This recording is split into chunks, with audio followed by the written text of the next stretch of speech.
HOA Karen killed my wife, then stole my solar power, so I set a 50-kilowatt trap and watched her fry. It all started when I begged HOA Karen to spare my wife's life. We were sitting in her home office when she said, "I understand your situation, but generators are eyesores." I sighed. You see, my wife has muscular dystrophy and needs a machine to survive. But if the power ever went out, the machine would shut off and my wife would die, unless we had a backup power generator. Please, I said. My wife could die without this. Property values affect everyone in this neighborhood. I have to think about the greater good. 2 months later, the power went out during a summer storm. I held my wife's hand in the dark as her ventilator slowly died, and by the time the ambulance arrived, it was too late. At her funeral, Karen had the audacity to tell me she was sorry for my loss. The same woman who had signed my wife's death sentence stood there checking her phone between condolences. The rage I felt in that moment could have burned down the entire neighborhood, but I had an 8-year-old daughter who'd just watched her mother die. So instead of revenge, I chose something else. I chose to never let it happen again. For 2 years, I became obsessed. Every weekend, every paycheck went into building a solar battery system that could never fail and always keep my power on. It was around this time that I woke up to Karen knocking on my door. "That's quite the setup you have," she said, trying to peer around me into the house. "Must have cost a fortune." "It did," I said flatly. "Seems like overkill for one family," she continued. "All those batteries just sitting there. Have you thought about sharing with the community during outages?" "No," I said, and closed the door. Then my monitoring app started showing something strange. Every night at around 2 a.m., my battery levels would drop significantly, way more than our normal usage. That's when I found it. A heavy-duty cable, buried shallow along my fence line, leading straight to Karen's property. This same woman who had literally let my wife die, was now stealing the power I'd installed to protect my family. I went inside and pulled up the detailed logs. She'd been stealing from me for 3 weeks. Every single night, like clockwork, draining 30 to 40% of my battery capacity. The data showed she was running her hot tub, her wine fridge, even charging her Tesla. Thousands of dollars worth of equipment meant to keep my family safe, and she was using it for her luxury items. The next morning, I knocked on her door with the evidence. I thought maybe, just maybe, seeing it all laid out would make her realize what she'd done. I even offered to let it slide if she'd just stop and pay me back for what she'd taken. She looked at the papers, looked at me, and actually laughed. "You really think I'm paying you for sunlight?" she said. "The sun belongs to everyone." Then she slammed the door in my face. That's when I knew this wasn't going to end with reason or fairness. So I spent 3 nights in my workshop, designing something special. A decoy charging port rigged with variable voltage. Nothing lethal, just enough to fry whatever got plugged into it. I even put up a bright yellow sign, "Private grid, do not use." I knew she'd ignore it. While I worked, Karen was busy spreading poison. My daughter came home from school crying because Karen's granddaughter said her mommy was a liar. That night, as I held her and promised everything would be okay, I made the final connections. The next morning, a violation notice appeared in my mailbox. Karen had scheduled an emergency HOA meeting at her house to vote on mandatory power sharing. The date she picked? The 3-year anniversary of my first wife's death. When the night arrived, I watched through my security cameras as her house blazed with stolen power. At 7 p.m., I sat at my control panel.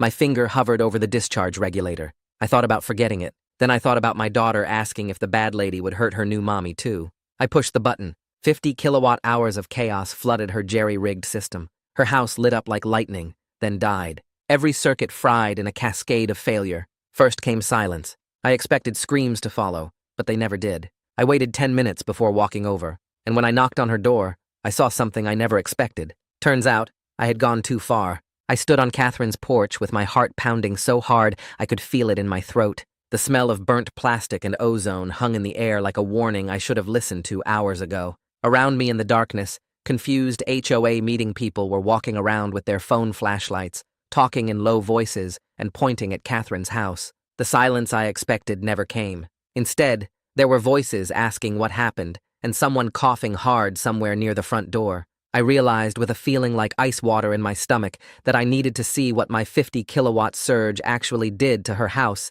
and to these people. My hands shook as I reached up to knock on the door. I wasn't sure anymore if I was the victim who had every right to protect his property or if I was something much worse. Catherine opened the door, and she looked shaken, but not hurt, which made me feel relief for about 2 seconds. Then I looked past her and saw a scorched electrical outlet near her breaker panel, with black marks spreading up the wall like fingers. The relief flooding through me that no one seemed badly injured got replaced immediately by cold fear when I noticed smoke detectors beeping throughout her house and a thin haze of smoke in the air. The other neighbors were staring at me now. I could see them doing the math in their heads, remembering my big solar system and the fight Catherine and I had been having. Their faces were starting to change from confused to suspicious. Before anyone could start asking me questions directly, I pulled out my phone and called 911 myself. My voice sounded steadier than I felt as I gave them Catherine's address. I explained there was a power surge that damaged the electrical system and we needed emergency services because of fire risk. Catherine's eyes got wide with surprise when she heard me making the call. I couldn't tell if she was grateful I was taking responsibility or suspicious about why I was doing it. But at least in this moment, I was doing the right thing for safety, even though I was the one who caused the danger. The fire department showed up within 8 minutes, which felt like forever, while I stood there with neighbors staring at me and whispering. EMTs came in first and immediately started checking everyone for smoke-breathing problems, while firefighters went straight to Catherine's electrical panel. One older neighbor who had been sitting closest to the damaged outlet was coughing really badly. They got him oxygen treatment right there in the front yard, putting the mask on his face while he sat on the grass. I watched from the sidewalk, feeling sick to my stomach. My trap could have killed someone just like the power outage killed my first wife 3 years ago. The awful irony of that burned worse than any electrical fire could. Fire investigator Jonah Henderson arrived in a red pickup truck and spent 20 minutes walking around examining the damage. He took photos of the scorched outlet and the breaker panel that blew with a serious expression on his face. Then he noticed the heavy-duty cable running from outside Catherine's house. He followed it with his flashlight, walking slowly along the fence line until he got to my property. That's when he spotted my bright yellow sign that said, "Private grid, do not use at the connection point." His face got hard as stone when he turned back to look at me standing there. I knew right then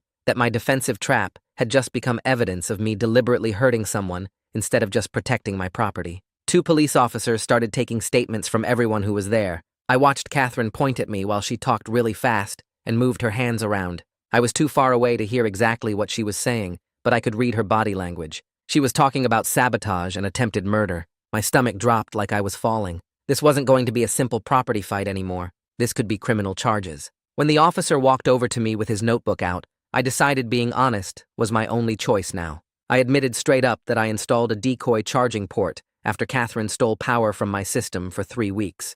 I showed the police officer my monitoring logs right there on my phone. The detailed data showed 3 weeks of someone taking power without permission from 2 a.m. every night. It added up to thousands of dollars in stolen electricity. The officer's face changed from suspicious to interested as he scrolled through the timestamps and usage patterns I had documented. But then he asked me about the variable voltage system I rigged up. I had to explain that I deliberately designed it to overload whatever got plugged into it. I watched his face close off again as he understood that I built a trap, knowing someone would set it off. Catherine exploded in front of all the gathered neighbors right there in her front yard. Her voice got high and shrill as she accused me of trying to kill her with electrical assault. She called me unstable and dangerous. She was crying now with real tears of shock and fear running down her face. Several neighbors moved over to comfort her and put their arms around her shoulders while shooting angry looks my way. I wanted to shout about her stealing my power. I wanted to scream about her letting my first wife die by denying our generator request.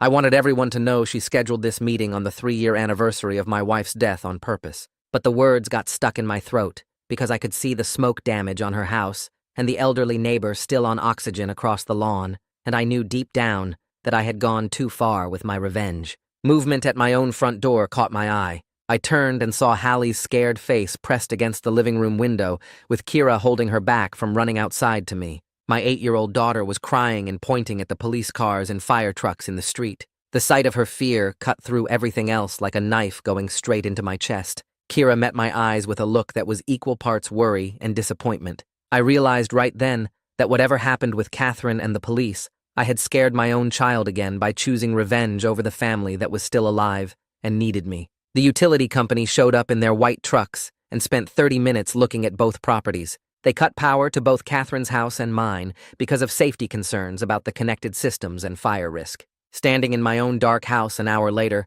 I listened to my battery backup system kick in automatically with its familiar hum. Catherine's house stayed completely dark next door. I felt the bitter irony of being powerless despite all my engineering and all my planning and all my expensive equipment. Kira put Hallie to bed with extra nightlights in her room and didn't speak to me at all. I sat alone in my workshop staring at the control panel that let me push that button. I wondered what the hell I had become. By morning, my phone started buzzing with calls from insurance companies. I sat at the kitchen table with cold coffee, while an adjuster from my company asked questions about the electrical surge. I answered everything honestly and told him about Catherine stealing power for 3 weeks. He took notes and said someone would inspect the damage within 48 hours. Then Catherine's insurance company called me too. A different adjuster asked about my decoy charging port and whether I built it knowing someone would get hurt. I explained that I only wanted to protect my system after the theft, but I could hear doubt in his voice. He said they'd need to review everything before processing any claims. After both calls ended, I overheard Catherine talking to her adjuster through the open window between our houses. Her voice carried clearly as she paced in her yard. The adjuster must have been on speaker because I heard him say something about intentional acts and claim reservations. Those 2 words made my stomach drop like I'd swallowed ice. I pulled up my laptop and searched for what intentional acts meant for insurance coverage. Every result said the same thing. Insurance companies don't pay for damage you cause on purpose. They only cover accidents and unplanned events. My hands started shaking as I clicked through more pages. If both insurance companies decided our actions were intentional, neither of us would get coverage. Catherine installed that cable deliberately to steal my power. I built that trap deliberately to fry whatever connected to it. We both did exactly what we meant to do. I opened our bank account and looked at the balance. We had about $40,000 saved up over the past 2 years. Most of it was supposed to be for Hallie's college fund. I started doing rough math in my head about electrical repairs. Catherine's house probably needed $15,000 to $20,000 in panel replacement and circuit rewiring. My system might need another $5,000 to $8,000 in safety upgrades and inspections. If insurance denied both claims, we'd be looking at $25,000 to $30,000 out of pocket between us. My share alone could wipe out half our savings. The money I spent 2 years building to protect my family after my first wife died would be gone because I couldn't control my anger for one night. I closed the laptop and put my head in my hands. Kira came downstairs and found me like that. She poured herself coffee and sat across from me without saying anything. I told her about the insurance calls and the intentional acts problem. She nodded slowly, like she'd been expecting this. Then she showed me her phone. The neighborhood HOA group chat had blown up overnight with hundreds of messages. I'd been ignoring that chat for months because it was always full of complaints about lawn heights and parking violations. But now my name was everywhere. Kira scrolled through and let me read over her shoulder. Some neighbors were defending me and saying Catherine had no right to steal power. They posted things like, he was protecting his property, and she got what she deserved for being a thief. One guy named Marcus wrote a long message about property rights and how the HOA couldn't force people to share private resources. But other neighbors were calling me dangerous and unstable. A woman named Patricia wrote that I deliberately tried to burn down Catherine's house with people inside. Another neighbor demanded that the HOA remove me from the neighborhood before I hurt someone else. Someone else posted that they didn't feel safe living near me anymore. The chat kept updating with new messages every few seconds. People were taking sides and arguing with each other. Friends who'd lived next to each other for years were now fighting about whether I was justified or criminal. The whole community was splitting down the middle because of my private war with Catherine. I watched the message count climb past 300. Kira pulled her phone back and locked the screen. She said the neighborhood had never been this divided about anything. Even when they argued about the annual budget or the playground equipment, people eventually compromised. But this was different. This was personal, and people were choosing teams. I realized that my revenge against Catherine had stopped being private the moment those fire trucks showed up. Now everyone in the neighborhood was involved whether they wanted to be or not. I spent the entire day in my workshop backing up every piece of data I had. I started with the monitoring logs and downloaded 3 weeks of power usage records showing Catherine's theft. Each file showed timestamps down to the second, battery levels, power draw amounts, and duration. The pattern was clear as day. Every night at 2 a.m., someone pulled 8 to 12 kilowatts from my system for 4 to 6 hours. I saved everything to 3 different USB drives and uploaded copies to cloud storage. Then I pulled the security camera footage from my property line. The cameras had caught Catherine's contractor installing that buried cable 2 months ago. I clipped the relevant sections and saved those files too. My hands felt steadier now that I had a concrete task. This was something I could control with engineering and documentation instead of emotion and rage. I organized everything into folders with clear labels and dates. I printed out summary reports with graphs showing the theft pattern. I made spreadsheets calculating the total stolen electricity and its dollar value based on my system costs. The documentation grew into a thick binder with tabs and page numbers. Every fact was backed up with timestamps and data. Every claim had evidence attached. I worked through lunch and into the afternoon without stopping. Kira brought me a sandwich and watched me work for a minute. She said it was good that I was being systematic about this instead of just reacting. I told her I learned my lesson about acting without thinking. From now on, everything would be documented before I said a word to anyone. I made copies of the entire evidence packet and stored them in different locations. One set went in our fireproof safe. Another set went to cloud storage with encryption. A third set got mailed to my brother in another state for safekeeping. I wasn't going to let anyone claim I didn't have proof or that I made things up. The monitoring data was solid. The security footage was clear. The timeline was airtight. If this went to court or arbitration or whatever came next, I'd have everything organized and ready. 2 days later, a city truck pulled up in front of my house. A man in a yellow safety vest got out carrying a clipboard and a camera. He knocked on my door and introduced himself as Hao Liu, electrical inspector assigned to investigate both properties. He had a serious expression and spoke in a calm, professional tone. He asked if he could see my solar system and battery setup. I said yes, and led him to the garage where most of the equipment was installed. Hao spent 20 minutes examining everything and taking photos. He asked detailed questions about battery capacity, inverter specifications, and monitoring systems. He wanted to know how the decoy port was wired and what voltage it could discharge. I answered everything honestly and showed him my theft documentation. I pulled up the monitoring app on my phone and walked him through 3 weeks of data showing Catherine's power theft. He studied the graphs and timestamps without any judgment on his face. He just collected facts and took notes. He asked about the yellow warning sign, and I showed him photos of it posted at the connection point. He asked when I installed the decoy port, and I told him the exact date. He asked if I knew someone would trigger it, and I admitted that yes, I built it, knowing Catherine would connect to it. Hao nodded and wrote more notes. There was something calming about his approach after all the emotional chaos. He wasn't yelling or accusing or defending anyone. He was just gathering information and documenting what happened. For the first time since I pushed that button, I felt like maybe there was still a path forward that didn't end in complete disaster. Maybe someone official would see that I was genuinely wronged before I did something wrong in response. Hao closed his notebook and said he needed to inspect Catherine's property next. But first, he needed me to disable the decoy charging port immediately. He said my entire system had to be secured until his investigation was complete. I agreed without argument. We went back to the garage and I started disconnecting the trap I'd spent 3 nights building. It took me an hour to safely remove all the wiring. I had to shut down sections of the battery array and reroute connections to bypass the decoy port completely. With every wire I removed, I felt a strange mix of relief and loss. Relief that I was taking down something dangerous. Loss that my protection was gone. The yellow warning sign came down last. I folded it carefully and stored it in my workshop next to the disconnected port components. They sat there like evidence of temporary insanity, a reminder of the line I crossed between protecting my family and causing harm to others. Hao watched me work and verified that everything was properly disabled. He took more photos and made me sign a compliance statement. Then he left to inspect Catherine's house. Over the next week, I saw Hao's truck parked at Catherine's place multiple times. He spent hours tracing that buried cable from my property line all the way to her breaker panel. I watched through my window as he measured and photographed every foot of it. He dug up sections to examine the installation quality. He took samples of the wire and documented the gauge and capacity. By Friday, he came back to my house with his findings. He showed me photos on his camera of the cable running underground across the property line. Clear evidence of unauthorized electrical connection installed without any permits or safety inspections. The cable was buried only 6 inches deep in some places, way too shallow for that voltage and amperage. Catherine or whoever she hired had done a dangerous amateur job. Hao said the connection violated multiple electrical codes and created serious fire risk even without my trap. The vindication I felt was real, but hollow. Yes, she stole from me. Yes, she did it dangerously. Yes, I had proof.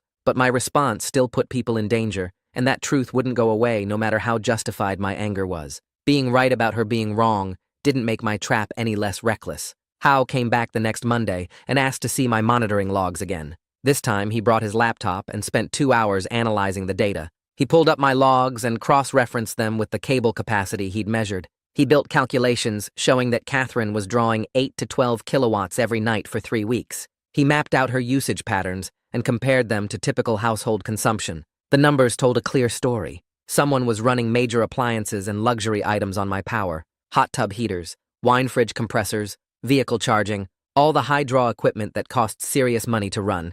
Hao established clear chain of custody for all the data. He made me sign statements about when I first noticed the theft and when I installed monitoring. He treated my documentation like evidence in a court case. He asked about my backup procedures and data integrity. He verified timestamps against my security camera footage. Watching him work made me feel a spark of hope. Maybe the facts would matter. Maybe someone official would see the full picture instead of just the explosion. Maybe there was still a way to show that I was wronged first, before I crossed the line. The following Wednesday, Howe came back with official paperwork. He handed me a citation for installing an unsafe device intended to cause property damage. The form listed specific code violations and included a fine amount of $3,500. It had a mandatory compliance deadline of 30 days to complete safety upgrades. My name was printed right there on an official city violation notice. Seeing it in writing made everything real in a way the police statements hadn't. I asked Howe if Catherine got cited too. He said yes. She received citations for unauthorized electrical connection and power theft.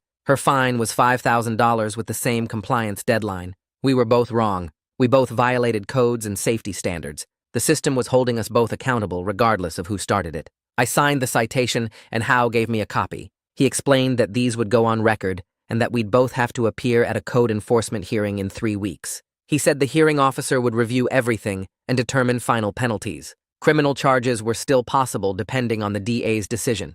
I thanked him for being fair, and he nodded without smiling. He said he was just doing his job. That night, an email came through from the HOA. They were rescheduling the emergency meeting to the community center instead of Catherine's damaged house. The agenda said discussion of power-sharing policies and recent safety incidents. My stomach twisted reading it. I'd have to face all those neighbors who'd been arguing about me in the group chat. I'd have to sit in a room with people who thought I was dangerous, and people who thought I was justified, and people who just wanted the drama to end. Kira said she'd come with me for support, but her tone made it clear this was the last time she was backing me up if I didn't start making better choices about handling conflict. She said I needed to focus on solutions instead of revenge. I agreed, because I didn't want to lose her too. The next morning, my phone rang with a number I didn't recognize. I almost didn't answer, but something made me pick up. A woman introduced herself as Lucille Stockton, the counselor at Hallie's elementary school. She said she needed to schedule an emergency parent meeting about my daughter. My heart started racing. I asked if Hallie was hurt or sick. Lucille said no, but there was a situation that needed immediate attention. She explained that Catherine's granddaughter, Trudy, had been telling other kids that Hallie's dad was dangerous and tried to hurt people. The story had spread through Hallie's grade, and now other kids were avoiding her. My daughter had been eating lunch alone for 3 days. She'd been crying in the bathroom during recess. Teachers had noticed, but Hallie wouldn't talk about what was wrong. Hearing this broke something in me that anger never could. I'd been so focused on my war with Catherine that I hadn't noticed my own child suffering. I'd failed to protect her from exactly the kind of cruelty I was trying to punish. I scheduled the meeting for that afternoon and hung up feeling sick. My revenge against Catherine had turned into my 8-year-old daughter being bullied at the school. The thing I feared most after my first wife died was Hallie growing up scared and alone. Now I'd created exactly that situation by choosing revenge over my family's actual safety. That evening, after Hallie finally fell asleep with her nightlight on and 3 stuffed animals arranged around her pillow, Kira sat me down at the kitchen table. She had that look on her face, the one where her jaw was set and her eyes were clear, and I knew this wasn't going to be a gentle conversation. She told me in calm, measured words that I needed to stop building revenge solutions and start focusing on legal, safe ways to handle this mess. She said she understood my grief and anger, that she knew how much losing my first wife still hurt me, but she didn't sign up to be married to someone who builds electrical traps and scares their own kid. Her boundary was firm and clear. No more DIY justice, no more escalation, or she was taking Hallie and staying with her sister until I got myself under control. The threat of losing my second family cut through all the righteous anger I'd been carrying like a knife through paper. I nodded and promised I'd do better, and I meant it, because the alternative was losing everything that mattered. The next 2 days, I locked myself in my home office and built something different from usual. Instead of circuits and voltage regulators, I created a clear, factual evidence packet for the upcoming HOA meeting. Just the monitoring data, timestamps, and theft calculations with no angry comments or emotional language. Every time I wanted to type something about Catherine's cruelty or her role in my first wife's death, I deleted it and stuck to the numbers. The discipline was harder than any engineering project I'd ever done, forcing myself to let facts speak for themselves instead of pouring my rage into every sentence. I organized the logs chronologically, printed out graphs showing the nightly power drain, calculated the total stolen electricity in kilowatt hours and dollar amounts. Kira reviewed the packet when I finished and nodded her approval without saying much. but that quiet acknowledgement mattered more than any revenge ever could. On the third day, my phone buzzed with notifications from the neighborhood group chat. Catherine had posted a long statement calling me unstable and dangerous, describing the electrical fire risk and the elderly neighbor who needed oxygen treatment. She framed herself as a concerned community leader, trying to promote resource sharing while being targeted by an unhinged engineer with a vendetta. Reading her words made my blood pressure spike and my hands shake with anger, because she was rewriting history, completely erasing her 3 weeks of power theft and the anniversary meeting and my dead wife. But I forced myself to close the app without typing a response because engaging would only make things worse and give her ammunition. Kira saw me struggling and took my phone away, reminding me that Catherine's lies didn't change the facts and that the evidence packet would speak for itself. 2 days later, identical envelopes arrived from both insurance companies on the same afternoon. I opened mine standing at the mailbox and felt my stomach drop as I read the denial letter citing intentional act exclusions. My claim was denied because I deliberately built a device to cause property damage. Catherine's claim was denied because she created the dangerous connection herself. The financial reality hit me like a physical blow when I sat down with my calculator and added up the numbers. We were each looking at $15,000 to $25,000 in electrical repairs with zero insurance coverage. Our savings account, the one we'd been building for Hallie's college fund, was suddenly the only way to pay for this disaster. I had to walk into the kitchen where Kira was making dinner and tell her that my revenge just cost our daughter's education. She put down the knife she was holding and stared at me for a long moment before asking how much. When I told her the estimate range, she closed her eyes and leaned against the counter without saying anything for a full minute. Licensed electrician Harvey Morrow showed up the following Monday morning with his clipboard and voltage tester. He spent 2 hours examining both properties, taking measurements and photos, checking every outlet and breaker. When he finally gave us the quotes, I wanted to throw up right there in my driveway. Catherine needed a complete panel replacement and rewiring of all her damaged circuits for $22,000. I needed safety upgrades and inspection certifications for $8,000. Harvey explained that the power surge created cascading damage through Catherine's electrical system, frying multiple circuits and melting insulation in ways that would take weeks to fully repair. He was professional and factual about it, not judging either of us, just laying out the technical requirements and associated costs. Standing there looking at those numbers printed on his official estimate forms,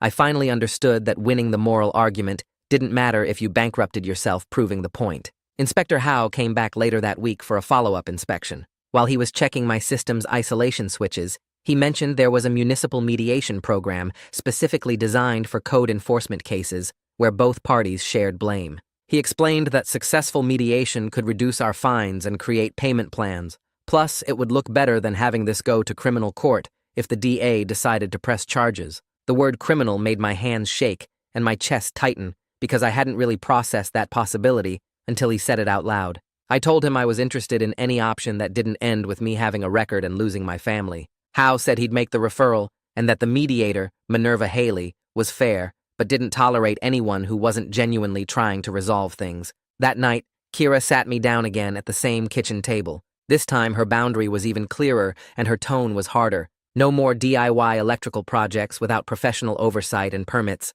No more security traps of any kind. Period. She said Hallie needed a father who prioritized safety over revenge, and she needed a husband who could let go of grief long enough to be present for the family that was alive right now. I started to argue that I was just trying to protect us, but the words died in my throat when I saw how serious her expression was. She wasn't threatening or emotional, just stating facts about what she would and wouldn't accept. I realized sitting there that I was about to lose everything that mattered because I couldn't stop punishing someone for letting my first wife die 3 years ago. The next morning, I took Hallie to her therapy intake appointment with Lucille Stockton at the school counseling office. Watching my 8-year-old daughter try to explain why she was scared of police cars and worried the bad lady would hurt her new mommy absolutely destroyed me. She drew pictures with crayons showing our house surrounded by fire trucks and ambulances, all the emergency vehicles in red and blue. Then she asked me directly if I was going to jail, her voice small and shaky. I had to promise her that I was going to fix everything and keep everyone safe, even though I wasn't sure I could keep that promise. Driving home with her buckled in the back seat, I finally understood that my daughter had watched me become the thing that scared her instead of the parent who protected her from scary things. That realization felt worse than any citation or fine or insurance denial because it meant I'd failed at the one job that actually mattered. Later that week, I was standing in the hallway outside Hallie's bedroom when I heard her ask Kira a question that stopped me cold. She wanted to know if Catherine was going to hurt Kira like she hurt her first mommy. The question was quiet, but clear, and I heard the fear in my daughter's voice. My daughter had connected Catherine's generator denial with her mother's death in her mind, and now she was terrified that my escalation with Catherine would somehow result in losing Kira too. I stood there frozen in the hallway, barely breathing, as Kira reassured Hallie that everyone was safe and that adults were handling things properly now. I realized that my revenge had taught Hallie that conflict meant danger and that adults solved problems by hurting each other. I was modeling exactly the kind of fear-based thinking that I'd wanted to protect her from after her mother died. That night I couldn't sleep, just stared at the ceiling in the dark while Kira breathed steadily beside me. I understood that I'd become my daughter's source of trauma instead of her safe place, and that truth was harder to face than anything else that had happened. My phone buzzed around midnight with a message from Cyrus Olson, one of the HOA board members I'd barely spoken to before all this started. He sent me screenshots showing Catherine's messages in a private board chat from 2 months earlier, long before she ever stole my electricity. The messages proved she'd been planning the mandatory power-sharing vote for months, deliberately scheduling it for the anniversary of my wife's death as a power play to assert her authority. The vindication felt good for about 30 seconds as I read through her calculated cruelty laid out in her own words. But then I set my phone down and looked at the dark ceiling again, and I realized that having proof Catherine was terrible didn't undo the damage I'd caused or fix my daughter's nightmares. Being right about Catherine's cruelty didn't make my response any less dangerous or my daughter any less scared. The screenshots were just more evidence that we'd both been wrong, just in different ways and at different times. 2 days later, an official envelope from the city arrived in my mailbox with a code enforcement hearing notice scheduled for 3 weeks out. I opened it standing right there by the mailbox and read through the formal language about reviewing violations and determining penalties for both properties. My phone rang while I was still reading, and Inspector Howe's number showed on the screen. He explained that Catherine got the same notice and we'd both be at the hearing, where outcomes could range from fines and required fixes to criminal charges if either of us didn't show we were trying to resolve things properly. His voice was calm and matter-of-fact as he walked me through what to expect, and something about the clear timeline and defined steps actually made me feel less panicked than I had in days. There was a process now, rules to follow, someone neutral who would look at facts instead of just emotions and anger. I went inside and marked the hearing date on the kitchen calendar in red marker, then pulled out a notebook and started listing every piece of paper and file I'd need to gather. Kira came home from work and found me at the dining table surrounded by folders and receipts, and I showed her the notice without saying anything. She read it twice, set it down carefully, and asked what we needed to do to prepare. That night, I stayed up until 2 in the morning making lists and organizing files like I was studying for the biggest test of my life, because in a way, I was. The school situation shifted about a week later when Hallie came home from lunch and told me that Trudy had said sorry to her in the cafeteria. My daughter's voice was quiet when she explained it, like she wasn't sure if she should believe it or if it was some kind of trick. She said Trudy had walked up to her table where she was sitting alone and apologized for saying mean things about me, then walked away before Hallie could even respond. I asked if any teachers were around, and Hallie nodded, saying the lunch monitor had been standing nearby watching the whole thing. That same afternoon, Lucille called me to report that the bullying had stopped and the school was monitoring both girls to make sure it stayed that way. She said Hallie seemed less tense in class and was starting to participate more in group activities instead of keeping to herself. Hanging up the phone, I felt a small weight lift off my chest because at least one piece of the damage I'd caused was getting fixed. Kira came into the kitchen while I was standing there holding my phone, and I told her about the apology. She reminded me that this was what happened when adults handled problems the right way, instead of through revenge, and even though her words stung, I had to admit she was completely right. The relief lasted exactly 2 days before a thick envelope arrived from an insurance company I didn't recognize. Inside was a civil demand letter on fancy letterhead, alleging that I had deliberately damaged Catherine's electrical system and demanding $35,000 in damages plus legal fees. My hands started shaking as I read through the formal accusations and dollar amounts, each line making the situation feel more real and more terrifying. This wasn't just the city citations anymore, or the possibility of criminal charges. This was a whole separate lawsuit on top of everything else. I had to sit down at the kitchen table and read it 3 times before the full weight of it sank in. Then I called Kira at her office and heard the tiredness in her voice when I told her about the letter. She was quiet for a long moment before saying we needed to find a lawyer, and I could hear other people talking in the background at her workplace. I realized, sitting there alone in our kitchen, that I'd dragged my whole family into a legal nightmare that could take years and tens of thousands of dollars to resolve, all because I couldn't accept that sometimes bad people get away with bad things and you just have to protect yourself and move forward. After we hung up, I sat there staring at the demand letter until the words blurred together, thinking about how much easier it would have been to just install proper security equipment instead of building a trap.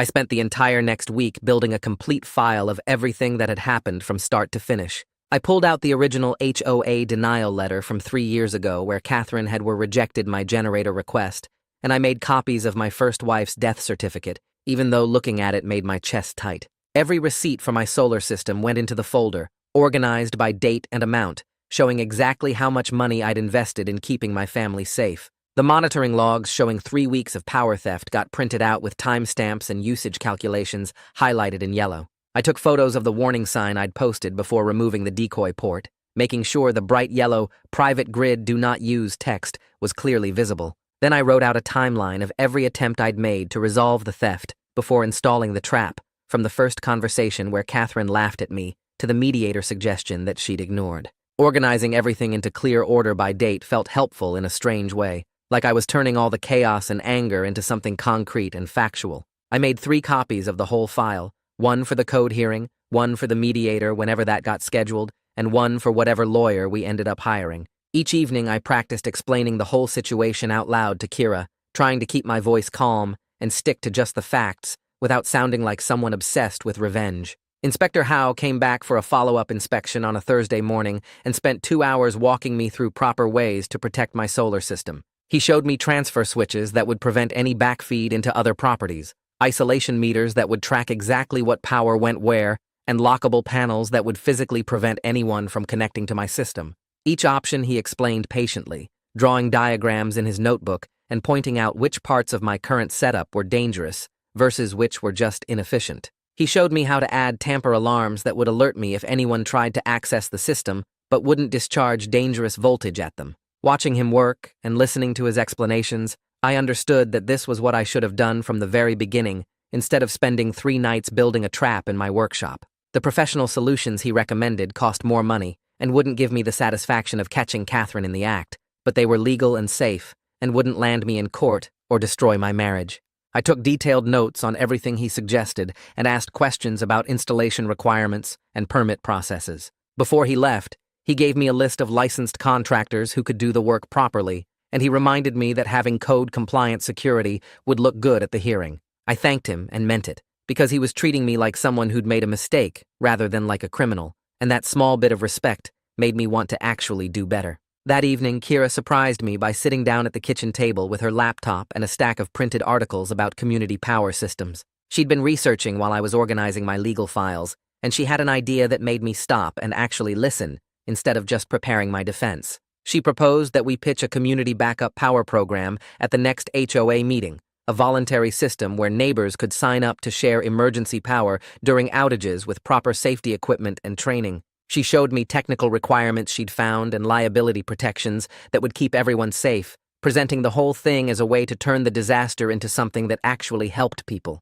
Her plan had details about opt-in participation and safety classes and proper electrical isolation, everything that Catherine's mandatory sharing vote had been missing. I sat there looking at her research and feeling amazed that she could see past all the conflict and anger to find an actual constructive solution. She'd been the adult in our marriage for months, while I was stuck replaying my first wife's death and planning revenge, and I was just starting to realize how much I'd been failing as a partner. The plan gave me something positive to focus on, instead of just defending myself and counting down to the hearing, and I told her I'd help however she needed. The next few days, I dove deep into researching how other neighborhoods had actually made shared power systems work, without anyone getting hurt or sued. I found case studies from places that had set up community microgrids with proper engineering and clear rules about who could use what and when. The revenge story that had been driving me for 2 solid years started to fade as I got genuinely interested in designing something that could help everyone instead of just protecting my own family. I sketched out plans for a hub and spoke model where my system could be the central battery bank, but with safety locks and usage monitoring, so nobody could just steal power whenever they wanted. Each house that wanted to participate would need proper transfer equipment and safety training, and there'd be clear protocols for emergencies versus regular use. For the first time since my wife died, I was using my engineering knowledge to build something useful instead of to hurt someone, and it felt like remembering who I used to be before grief twisted me into the kind of person who rigs electrical traps. Kira would come home from work and find me surrounded by diagrams and calculations, and instead of looking worried, she'd look relieved that I was focused on creation instead of destruction. Once I had all my documentation organized into a complete file, I went down to the police station and filed a formal theft report with copies of everything. The officer who took my statement was professional, but made sure to note that both Catherine and I had committed violations and that my report didn't change what I'd done wrong. He explained that her stealing my power was a separate issue from my dangerous response, and both things could be true at the same time without canceling each other out. She'd wronged me by taking my electricity, and I'd crossed a line by building a trap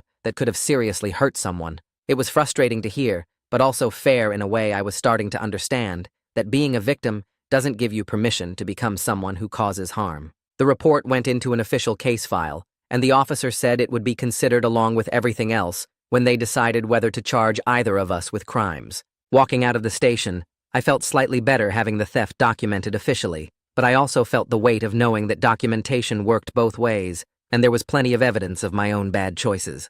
A reporter from the community newspaper called my cell phone 2 days later, asking for an interview about the HOA power dispute that led to an electrical fire. I politely told him I couldn't do an interview, but asked if I could send a written statement instead, and he agreed to consider it for the article. I spent over an hour writing and rewriting 3 paragraphs that acknowledged my wife's death, explained Catherine's theft, and took responsibility for responding with a dangerous trap. Every draft either sounded too defensive, like I was making excuses, or too apologetic, like I was admitting to being a monster.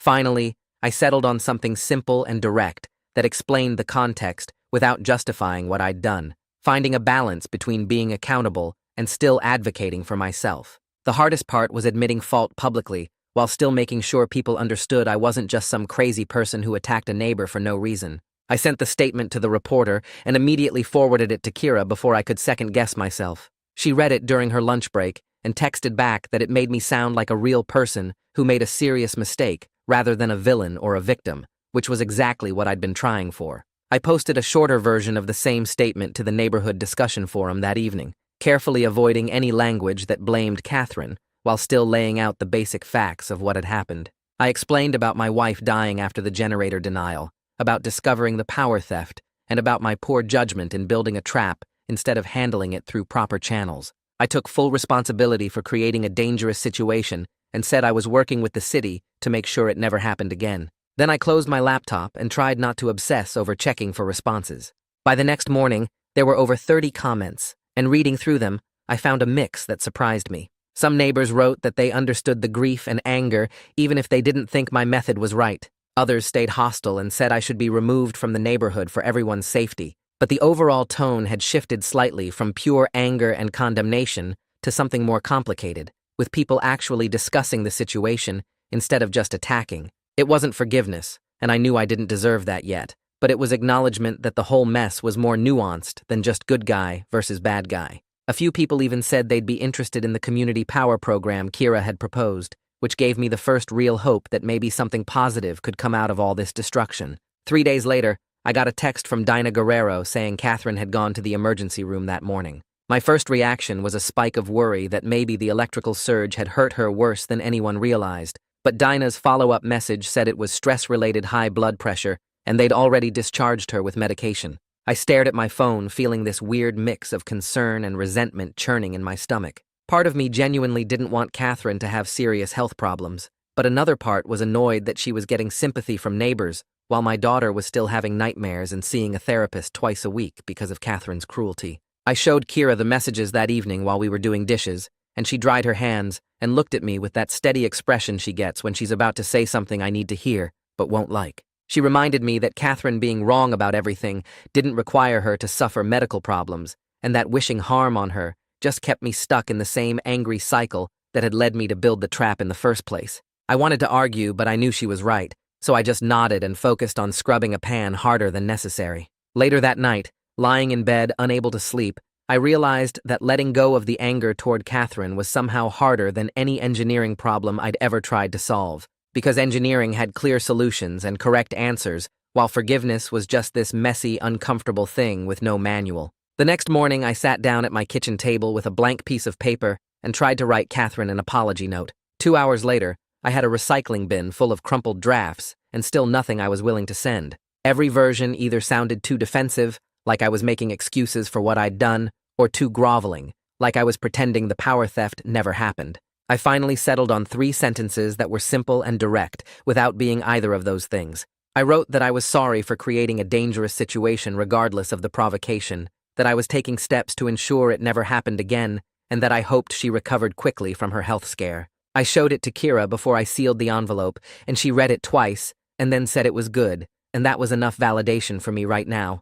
I drove to the hospital and left the envelope at the front desk, addressed to Catherine with no return address, and no expectation of getting any reply. Walking back to my car, I felt lighter somehow, like I'd put down something heavy I'd been carrying without realizing it. A week after that, a thick envelope arrived from the city with official letterhead and the words, Municipal Mediation Program, printed across the top. The mediation was scheduled for 2 weeks out, and both Catherine and I were required to attend, along with Inspector Howe as a technical resource. The packet from mediator Minerva Haley explained the whole process with ground rules about respectful communication and potential outcomes ranging from voluntary agreements to formal recommendations for the Code Enforcement Board. Reading through all the documentation, I felt nervous, but also genuinely hopeful, because this was a structured process with a neutral third party keeping things fair, not just me and Catherine screaming accusations at each other in front of the HOA. Kira agreed to come with me for moral support, and over the next 2 weeks I practiced staying calm and focusing on solutions, instead of rehashing all my grievances about the generator denial and the power theft and the anniversary meeting. I wrote out talking points on index cards about what I wanted to accomplish, and Kira made me practice saying them without getting emotional or defensive. It felt silly at first, but by the time the mediation date arrived, I could explain my position in a steady voice without my hands shaking.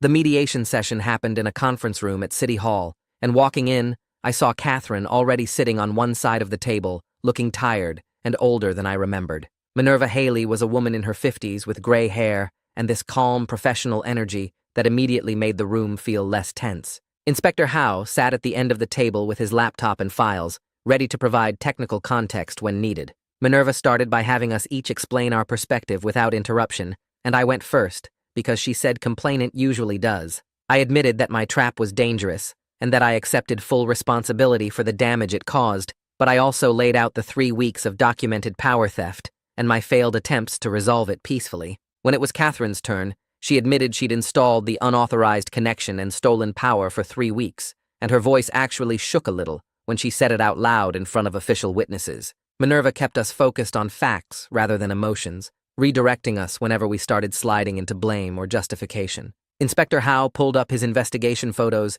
and explained how Catherine's jerry-rigged connection could have caused a fire even without my trap, because she'd bypassed safety systems and overloaded circuits that weren't designed for that kind of draw.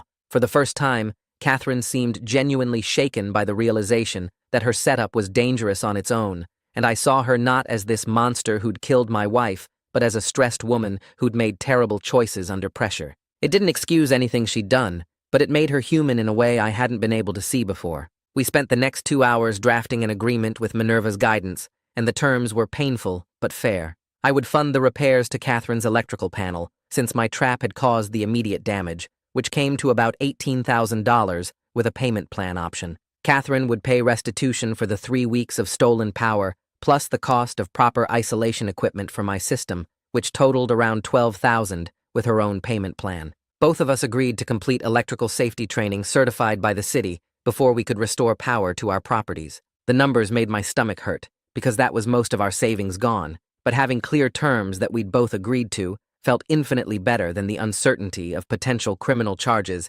hanging over everything. Minerva said she would recommend reduced fines to the Code Enforcement Board based on our good faith effort to resolve this through mediation, and I felt the first real hope in weeks that maybe we could get through this without completely destroying both families financially. Catherine signed the agreement first, and then I signed it, and we both got copies along with a letter Minerva would send to the Code Enforcement Board. The HOA board held a special meeting the following week, and I heard about the outcome through Cyrus Olson, who called me that evening. The board had voted to suspend Catherine from her leadership position pending a special election, citing her unauthorized power theft and poor judgment in scheduling the mandatory sharing vote on the anniversary of my wife's death. Cyrus had been appointed interim president, and he told me he was much more open to discussing the community resilience program Kira had proposed. I should have felt vindicated hearing that Catherine was finally facing consequences from the HOA itself, but mostly, I just felt sad and tired.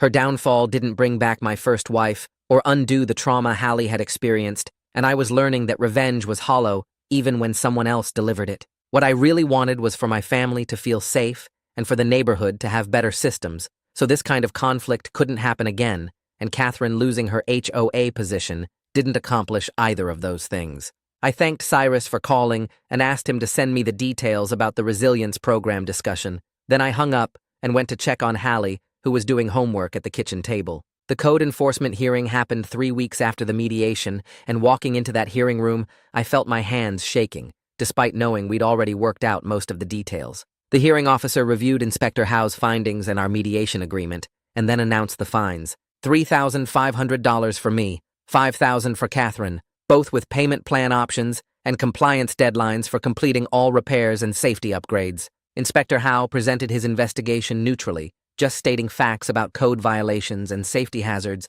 without taking sides. The board accepted our mediation agreement as evidence of good faith effort, and the hearing officer said that given our cooperation and the mediation outcome, he wasn't recommending criminal charges to the district attorney, but both violations would stay on our records. Walking out of that hearing room afterward, I felt like I could breathe fully for the first time in weeks, because the worst-case scenarios were finally off the table, and we had a clear path forward that didn't involve jail time or criminal records. Lucille Stockton called me 2 days later to schedule a meeting at the school with me, Kira, Catherine, and the parents of Catherine's granddaughter. The meeting was awkward from the start, with all of us sitting in those small elementary school chairs in Lucille's office, trying not to make eye contact. Catherine looked exhausted, with dark circles under her eyes, and her usual perfect appearance replaced by something more rumpled and human. Lucille explained that we were there to address the school situation and ensure the bullying didn't restart now that the adult conflict was moving toward resolution.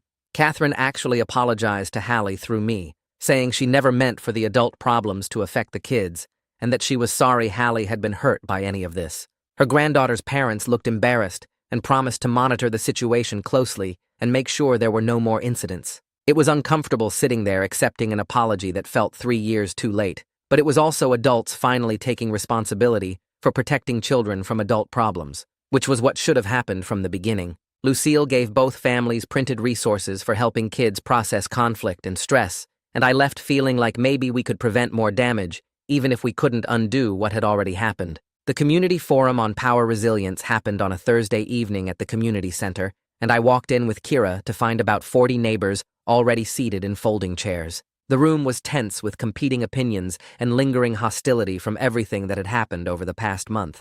Cyrus Olson stood at the front and called the meeting to order, establishing ground rules for respectful discussion and promising to moderate fairly. Kira went up to present the voluntary micro-resilience proposal she'd been working on, complete with proper safety protocols and opt-in participation so nobody would be forced into anything. Some people asked enthusiastic questions about costs and technical details, while others were openly skeptical about anything that involved shared resources. A few neighbors were still hostile to anything I was associated with, and I could see them whispering and shooting looks my way. But people were listening and asking real questions about liability and feasibility instead of just fighting, which meant we were having an actual discussion instead of just taking sides. It was progress, even if it was messy and incomplete and didn't feel like any kind of victory. When Cyrus called on me to speak, I stood up and walked to the front on shaking legs. I told the truth about losing my first wife 3 years ago and explained how grief and fear had turned into an obsession with backup power that eventually twisted into something destructive. I didn't try to justify what I'd done with the trap, but I explained the context of the 3-year anniversary and the theft and the sense of violation and powerlessness that had driven my choices. My voice cracked when I talked about Hallie asking if the bad lady would hurt her new mommy too, and I had to pause and take a breath before I could continue. I saw some faces in the audience soften when I mentioned my daughter, and a few people were nodding like they understood, even if they didn't agree with my methods. I wasn't asking for forgiveness because I knew I didn't deserve that yet, just understanding that I was a flawed person who'd made terrible choices while trying to protect my family and that I was committed to doing better going forward. Several people nodded when I finished, and a few even looked sympathetic, which was more grace than I deserved after everything I'd done. Catherine stood up next and walked to the front with her shoulders tight and her hands clasped in front of her. She looked at the crowd for a long moment before she started talking, and her voice was quieter than I'd ever heard it. She said she wanted to explain why she'd made the choices she did, not to excuse them, but just so people understood where it all came from. She talked about watching the neighborhood change over the past 5 years, seeing younger families move in with different ideas about community rules and property standards. She said she'd felt like everything she'd worked to build here was slipping away, and she didn't know how to stop it. The power theft was wrong, and she knew it, but at the time she'd convinced herself that if people saw how well shared resources could work, they'd support her mandatory sharing plan. Scheduling the vote on my wife's death anniversary was deliberately cruel, and she admitted that openly. She said she'd wanted to show me that she still had authority in this neighborhood when she felt that authority slipping through her fingers. She wasn't asking anyone to feel sorry for her, just trying to be honest about the fear and pride that had driven her to hurt people while trying to hold on to control. It was the most real I'd ever heard Catherine sound, without the polished HOA president voice or the defensive anger. I sat there listening and feeling my resentment clash with something else, maybe understanding that she was human and scared, just like I'd been human and scared. We'd both caused damage trying to protect what we thought mattered, and hearing her admit that made me see how similar we were, even though I didn't want to admit it. Several people in the audience were nodding, and I could see the mood in the room shift slightly from pure judgment to something more complicated. Cyrus stood up and thanked Catherine for her honesty, then called for the vote on the backup power proposal. The motion was to allow anyone to install code-compliant backup systems on their property without HOA approval, and to establish a voluntary emergency power-sharing hub at the community center with proper safety equipment and training. It wasn't forced sharing like Catherine had wanted, but it wasn't isolated individualism like I'd been practicing either. It was a middle path that respected people's right to protect their own families, while also building community resilience for emergencies. Cyrus called for a show of hands, and I watched as most of the room raised their hands in favor. The vote passed with maybe 35 out of 40 people supporting it. Kira volunteered right there to coordinate the technical planning committee, and several other neighbors raised their hands to help. Walking home that night with Kira beside me and Hallie holding my hand, I felt something unfamiliar and fragile. It was hope. Real hope that maybe we could build something better than what we'd lost. My wife's death had led to all this ugliness and pain, but now it might lead to a safer community where other families wouldn't face the same choice I'd faced 3 years ago. The path there had been terrible, and I'd done things I'd never forgive myself for, but at least something good might come from it eventually. Over the next week, the legal outcomes finalized, and I found myself sitting in a courthouse conference room, signing papers with hands that wouldn't stop shaking. I pled guilty to misdemeanor property damage and got 18 months probation plus 200 hours of community service. Catherine accepted citations for code violations and signed agreements for restitution payments to cover what she'd stolen. Neither of us would face jail time, and both our records would be sealed after we finished probation successfully. The assistant district attorney explained that they'd considered our mediation agreement and cooperation as major factors in keeping the charges minimal. She said they could have pushed for felony charges given the danger I'd created, but the fact that we'd worked together to resolve things showed we were taking responsibility. I signed each page and felt grateful in a way that made my chest tight because my poor choices hadn't completely destroyed my future or my family. I promised myself sitting there that I'd use those 200 community service hours to actually help people instead of just punishing them. The DA handed us both copies of the final orders, and we left through different exits without speaking. Insurance companies released partial coverage letters 2 days after we submitted proof of the completed mediation agreement and repair contracts. They'd cover about 40% of the costs, since we'd both demonstrated good faith effort to resolve things properly through official channels. It wasn't full coverage, but it was something real, and it meant we wouldn't have to empty Hallie's college fund to fix the damage I'd caused. The out-of-pocket costs would still be significant, about $12,000 for us after insurance and payment plans, but Kira and I sat down at the kitchen table with our budget and figured out we could handle it. We'd have to cut back on some things and postpone the bathroom remodel we'd been planning, but it was manageable if we were careful.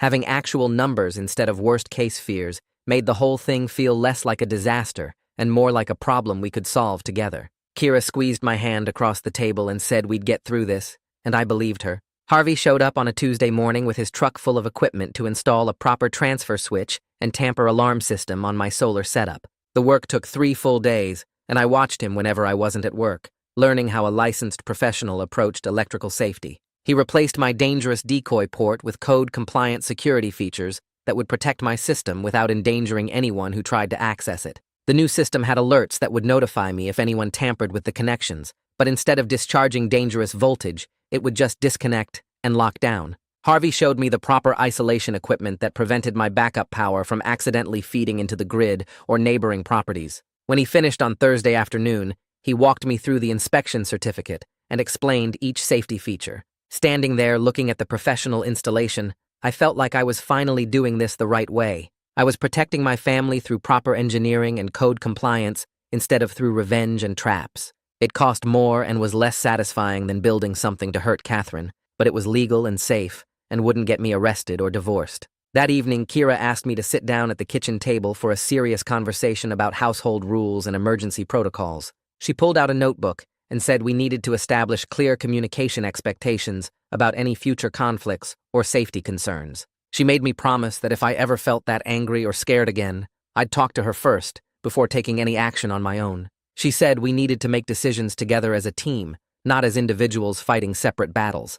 I agreed, and actually meant it this time, because I'd learned the hard way that my judgment got dangerously skewed when I was operating from grief and rage. We spent 2 hours writing down our protocols and discussing different scenarios and how we'd handle them. When we finished, Kira put the list on the fridge with magnets, concrete reminders that we were a family making choices together. Looking at those handwritten rules, I felt safer than any electrical system had ever made me feel. A few weeks later, I noticed Hallie sleeping through a thunderstorm without waking up screaming. Kira noticed it too, and we stood in her doorway watching her sleep peacefully while rain pounded the roof. The next morning, Hallie came downstairs and ate breakfast without checking to make sure Kira was still breathing, something she'd been doing compulsively since the night of the fire trucks. Lucille called me that afternoon to say the therapy was helping and that kids were resilient when they felt safe and supported. Watching my daughter gradually relax and smile more often did more to heal my guilt than any legal resolution could. She wasn't jumping at sirens anymore,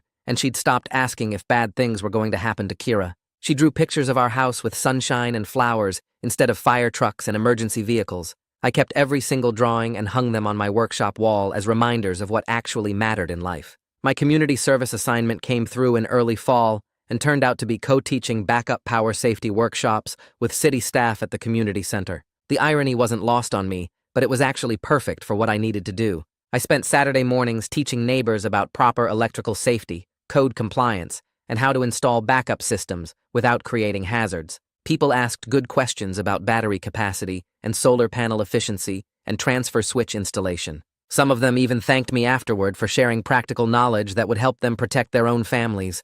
I realized, standing there answering questions, that I was better at helping people through education than I'd ever been at punishing them through traps. The work was satisfying in a way revenge had never been, because I was building something useful instead of just tearing something down. Catherine showed up to fulfill her own community service hours at the third workshop. We made eye contact when she walked in and nodded at each other without speaking. She took over the registration table while I focused on technical instruction at the front of the room. We maintained polite distance while working on different aspects of the program, never directly interacting unless we had to coordinate something practical. It wasn't forgiveness on either side, just two people who'd hurt each other learning to occupy the same space without causing more damage. Occasionally, we'd exchange brief information about scheduling or materials, and that was enough. We didn't need to be friends or enemies, just neighbors who'd learned expensive lessons about boundaries and consequences. The civil claims finally settled after 2 months of negotiation between lawyers and insurance adjusters. Both insurance companies accepted the mediation terms and established payment schedules for restitution and repairs. Catherine and I both signed non-disparagement agreements, promising not to publicly attack each other or relitigate the conflict in neighborhood forums or social media. My lawyer called to say it was a good outcome given how badly things could have gone, and I had to agree even though signing away my right to complain about Catherine felt frustrating. But I was tired of fighting, and I wanted to focus on my family and the positive community work I'd started. I signed the papers and filed them away in a folder labeled Closed Cases, the official end of our war. The HOA culture gradually cooled over the following months. Some neighbors remained distant, and I doubted they'd ever fully trust me again. But others actively thanked me for the safety workshops and the push for better backup power policies. Dinah stopped me after one Saturday workshop and told me she was installing her own solar system using the guidelines we developed. She said 3 other families on her street were considering it too. The neighborhood wasn't unified and probably never would be, but it was functional,